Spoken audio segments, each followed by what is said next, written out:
Kia ora, good evening. Electronic spending saw the biggest growth in 4 years in the first 6 months of 2013, according to figures released by EFTPOS provider Paymark today.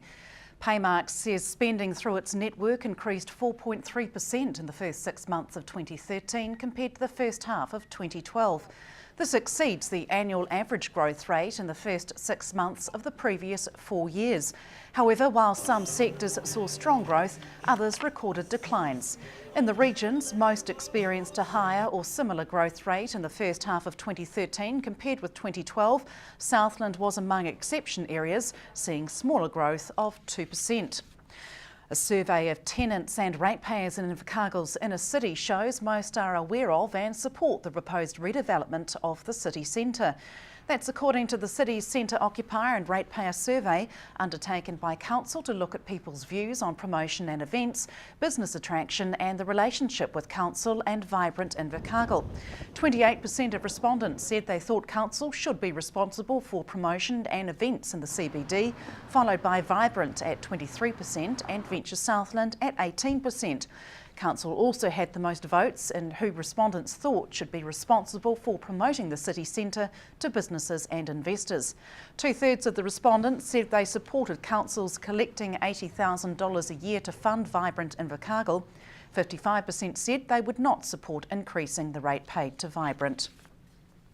Fox Street residents in Invercargill are driving change to an existing bylaw to reduce heavy traffic access that could affect businesses and further development at the site of the old showgrounds.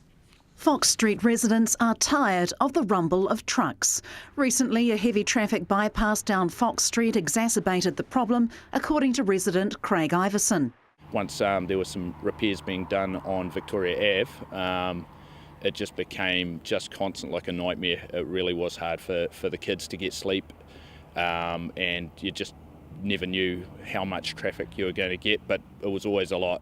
The subdivision consent was approved with no restrictions after being assessed through a publicly notified resource consent process back in 2008.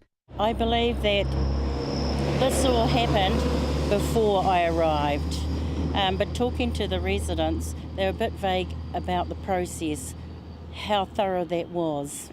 One resident, Helen Keast, says the traffic noise is a major issue for her. I often can't hear the person at the end of the line. I have to say, would you repeat that please, what you're saying? And it's such a nuisance. It was the ease of access from the corner of D and Fox Streets and the safety of traffic lights that prompted Marine South Limited to move to the area 4 years ago at a significant cost. We wanted ease of access for them.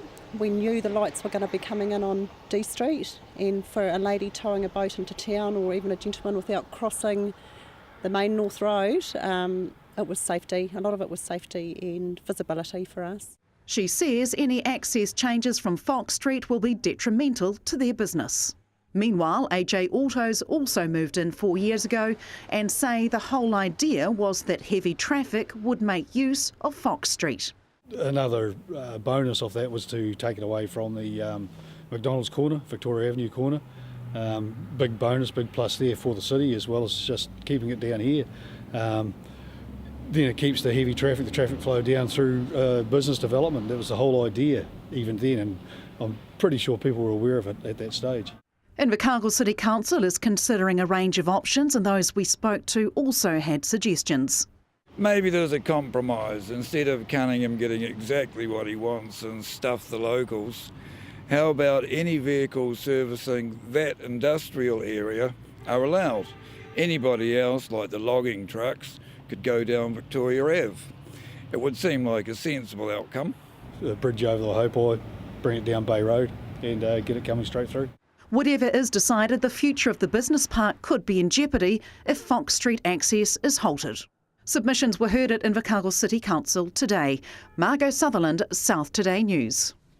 A new build and a renovation in Queenstown have been named the top southern homes at the Southern Region Registered Master Builders House of the Year Awards. Queenstown Just Build It NZ scooped 6 regional awards, including the Supreme Award for the House of the Year and the New Homes over $2 million category for a home on Lake Wakatipu. Leading Architectural Builders Limited took out the Supreme Award for the Renovation of the Year, as well as the Building Renovation Award for over $500,000. Around 280 people attended the awards at the Ascot Park Hotel on Saturday night in Invercargill. The national awards are being held in November. Stay with us after the break, how a visit is strengthening ties between China and the Deep South. Welcome back. A delegation of 6 staff from the Hubei University of Education are in the south undertaking some study of their own. 6 staff from the Chinese university are here on a 10-week exchange program as part of a joint venture with the Southern Institute of Technology. The visit is a chance to strengthen existing relationships, undertake professional development and to explore further opportunities between the tertiary providers. The visitors will attend classes relating to the tourism industry as well as English language and adult education. HUE International Office Deputy Director Scott Shaw says the relationship's an important one.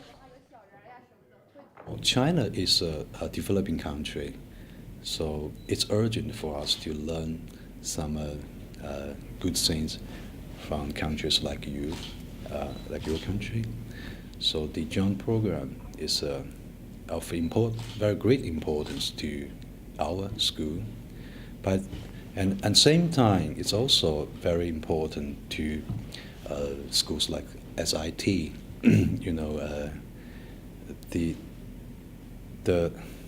The most important advantage, or you say benefits of the Chinese is we can offer or provide a large population of students. So all over the world, that is a very good benefit to both the school and country cooperate with us, and also as for the Chinese students, they got a chance, very good chance to have their first study abroad. That is a very precious experience for them. Do you want to see the relationship between SIT and your university grow? Sure, of course, absolutely. We hope. Since we have a very good beginning, so we hope in the near future we can have a full-scale cooperation between SIT and our school, HUE. So this year, this is our second year. We send Chinese tutors come over here to stay more than 2 months to have their first study here and training, and also I'm sure we are going to have learn a lot of new experience, new skills. Yeah, so that will be very helpful for our future teaching back to China, and also for the cooperation between SIT and HUE. Yeah, and also this year we have a new teacher. She's from the computer science, so that is the potential major would like to cooperate this year or maybe to next year.